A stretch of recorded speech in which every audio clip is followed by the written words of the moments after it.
بسم الله الرحمن الرحيم. ياسين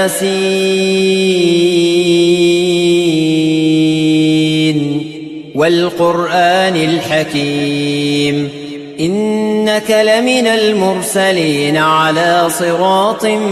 مستقيم تنزيل العزيز الرحيم لتنذر قوما ما أنذر آباؤهم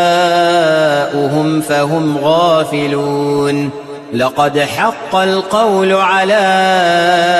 أكثرهم فهم لا يؤمنون إنا جعلنا في أعناقهم أغلالا فهي إلى الأذقان فهم مقمحون وجعلنا من